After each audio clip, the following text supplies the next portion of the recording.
बोलो अविराज, मंजूर है?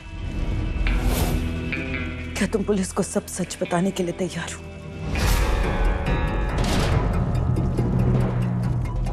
गवाही दोगे पुलिस को कि मैंने पल्लवी दीदी का खून नहीं किया?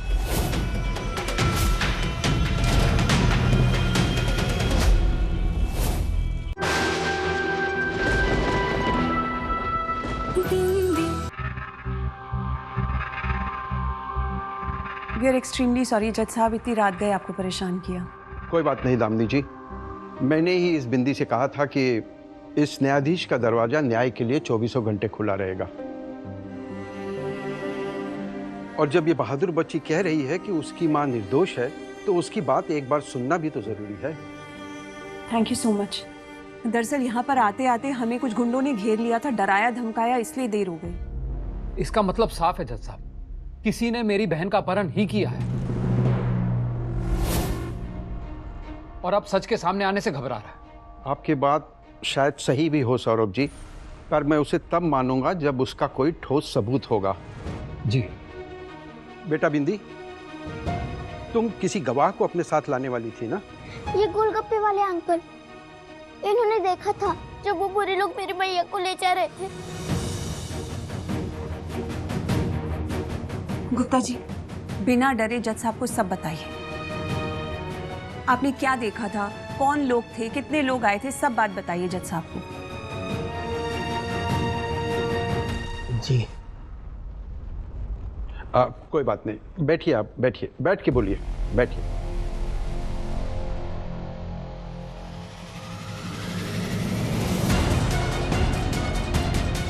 साहब, हमने तो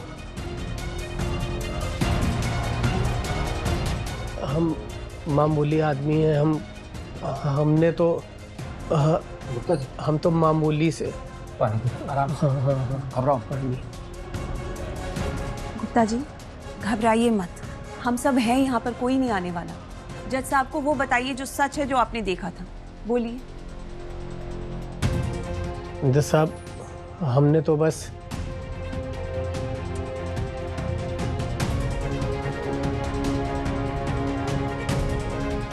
बताइए जज साहब को सब। बाबूजी, हम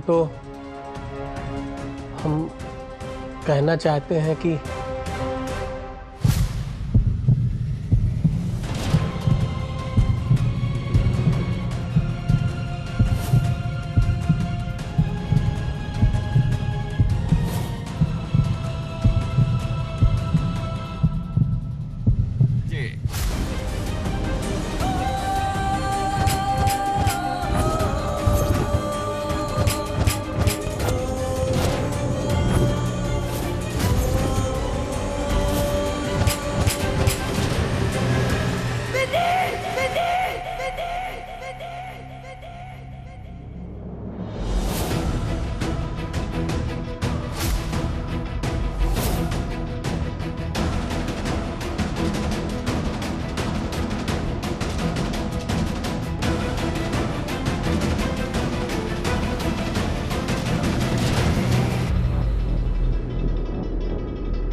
हे किशन जी, कहीं अविराज ने मेरे मुंह से बिंदी का नाम तो नहीं सुन लिया?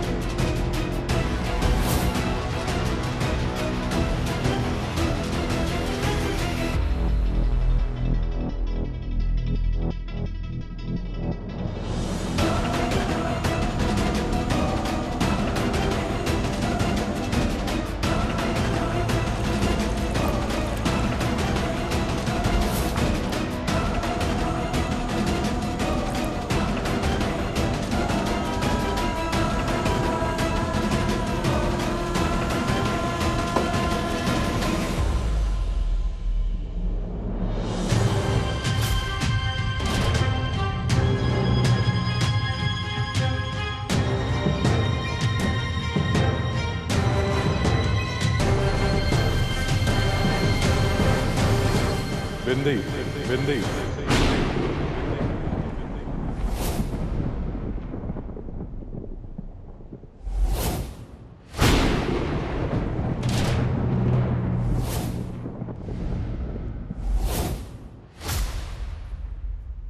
कौन है बिंदी?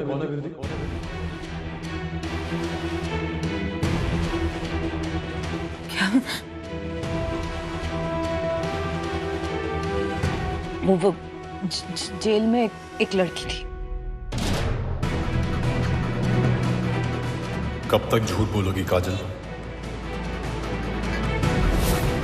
कब तक हमसे सच छुपाओगी? मेरे साथ एडमिन ऑफिस में ही काम करती थी।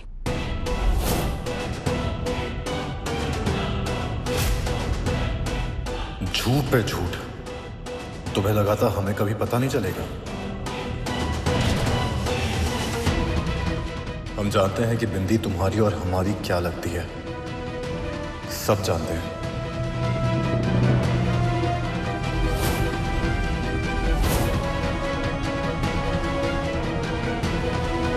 बहुत बुरा सपना देखा मैंने। सपना देखा कि उसे कोई मारना चाहता, इसलिए डर गई थी।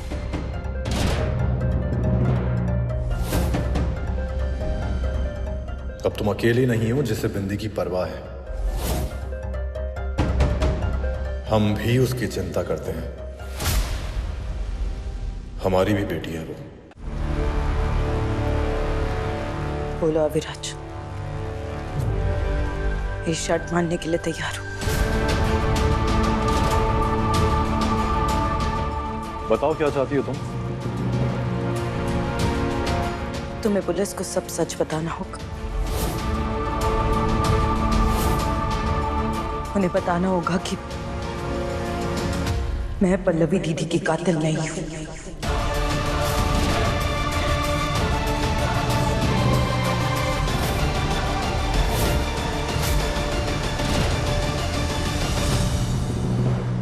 जज साहब, नहीं नहीं नहीं नहीं नहीं जज साहब प्लीज, आप ऐसे कैसे फैसला सुना सकते हैं साहब? देखिए मिस्टर सौरभ, आप मुझे मत सिखाइए। हम कोई ऑफिशियल टाइम में यहाँ काम नहीं कर रहे हैं। ये तो इस छोटी सी बच्ची के कहने पर मैंने अपने घर में ये सुनवाई रखी ताकि हम न्याय कर सकें। लेकिन अब गवाहों और सबूतों को मद्देनजर रखते हुए हमने काजल चतुर्वेदी की पैरोल को कैंसल करने का फैसला लिया है और उसे तुरंत गिरफ्त में लेने का आदेश दिया है। Is it clear? Yes sir. Uncle uncle please, police uncle, मेरी मैया ने कुछ गलत काम नहीं किया। आप बस मेरी एक बार बात मान लो प्लीज। बिंदी, उठो। न्याय के प्रति हमारी भी कुछ जिम्मेदारियां हैं ना। और मेरा जो फैसला होता है वो भावनाओं पर नहीं टिका होता है, वो गवाहों और सबूतों पर टिका होता है बेटा।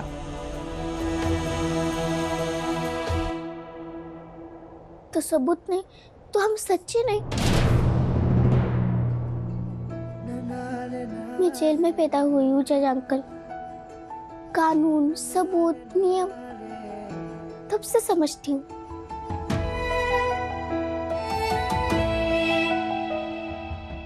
और मैं ये भी जानती हूँ कि किसी का सच उसके सबूत से नहीं, उसके नियत में होता है।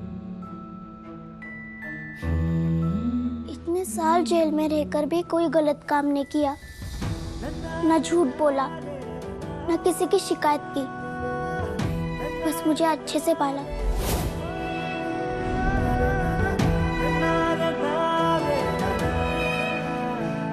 यही मेरी मैया का सच है। बिंदी, उन्होंने मुझे अपनी सजा के बारे में भी नहीं बताया। पिछले 10 साल से वो मेरे खातिर उस जेल की सजा काट रही थी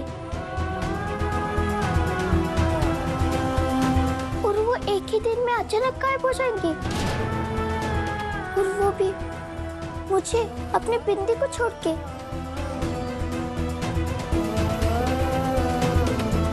मेरी मैया अगर मेरे साथ नहीं है तो वो बहुत बड़ी मुसीबत में।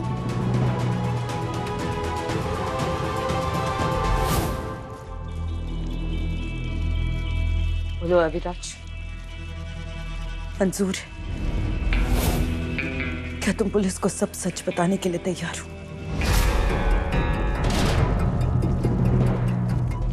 गवाही दोगे पुलिस को कि मैंने पल्लवी दीदी का खून नहीं किया?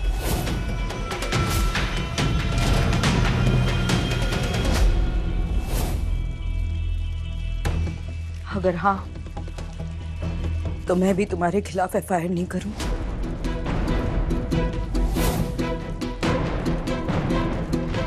यहां से बहुत दूर चली जाऊंगी। हमारे रास्ते फिर कभी नहीं टकराएंगे। लेकिन अगर तुम नहीं माने अविराज, तो मैं भी पुलिस को बता दूंगी कि मुझे किडनैप तुमने और तुम्हारे भैया जी ने किया।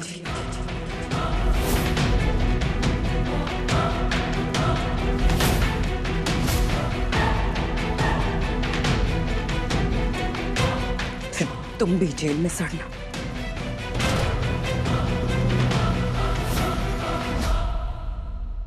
योर ऑनर, वकील होने के नाते मैं हमेशा सच के साथ खड़ी रहूंगी, लेकिन बिंदी की बातों में सच्चाई है। मैं समझ सकती हूँ आपके हाथ बंधे हुए हैं, लेकिन आज का आपका फैसला बहुत कठोर है। एडवोकेट दामिनी, आप मेरे फैसले को चैलेंज कर रही हैं?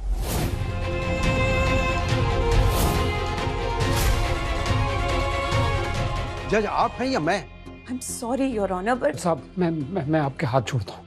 एक मौका और दे दीजिए मुझे मेरी बहन को ढूंढने के लिए। एक बार उसकी बात भी सुन लीजिए प्लीज। उसके बाद आप जो... अंकल प्लीज, मैं मेरी मैया को ढूंढ लाऊंगी। देखिए, मुझे लगता है अब आप लोग मिलके इस केस को गुमराह करने की कोशिश कर रहे हैं। नहीं, ये नहीं हो सकता है। पर शेष अंकल, मैया की चूड़ियां, झुमके और चप्पल ये भी तो रास्ते पर मिली थी। वो भी तो सबूत है।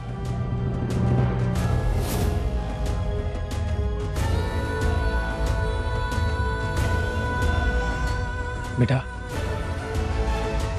ऐसा भी हो सकता है कि तुम्हारी मैया ने वो चप्पल और चूड़ियां जानबूझ के फेंके हों ताकि वो केस को घुमा सके।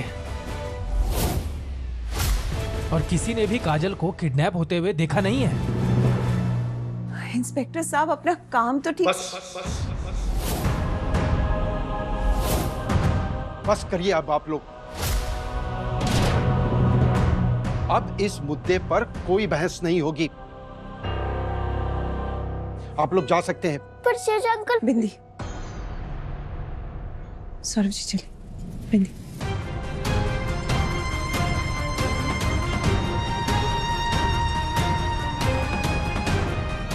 सौरभ जी चलिए।